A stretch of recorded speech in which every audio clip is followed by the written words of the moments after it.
টেলিভিশনে জনপ্রিয় অভিনেত্রী, কাজ করেছেন দেবের সঙ্গে প্রধান ছবিতেও। সেই সৌমিত্রিষা এবার ডেবিউ করছেন ওয়েব সিরিজে। হইচইয়ের আসন্ন মার্ডার মিস্ট্রি সিরিজ কালরাত্রিতে দেখা যাবে তাকে। কেন্দ্রীয় চরিত্র দেবীর ভূমিকায় অভিনয় করবেন সৌমিত্রিষা। অভিনেত্রীর স্বামীর চরিত্রে থাকছেন ইন্দ্রাশিস রায়। রহস্যে মোড়া সিরিজের গল্প লিখেছেন অয়ন চক্রবর্তী। পরিচালকের আসনেও তিনি। কালরাত্রির গল্পটা কেমন?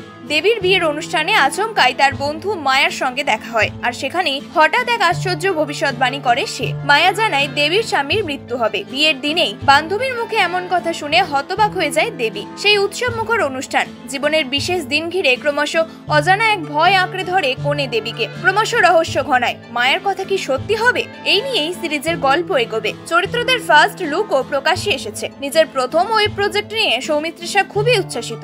জানিয়েছেন প্রথমবার ওয়েব সিরিজে অভিনয় করছেন, তাই কালরাত্রি তার কাছে খুবই স্পেশাল। দেবীর চরিত্রে অনেকগুলো স্তর রয়েছে, কাহিনীটাও খুবই মনোগ্রাহী। নারী কেন্দ্রিক এই সিরিজে সৌমিত্রিষা ছাড়াও অন্যান্য গুরুত্বপূর্ণ চরিত্রে রয়েছেন ইন্দ্রাশিস রায়, রাজদীপ গুপ্ত, রূপাঞ্জনা মিত্র, সৈরীতি বন্দ্যোপাধ্যায়, অনুজয় চট্টোপাধ্যায় প্রমুখ। বর্তমানে কালরাত্রির শুটিং চলছে। খুব শীঘ্রই মুক্তি পাবে হইচই প্ল্যাটফর্মে কালরাত্রি।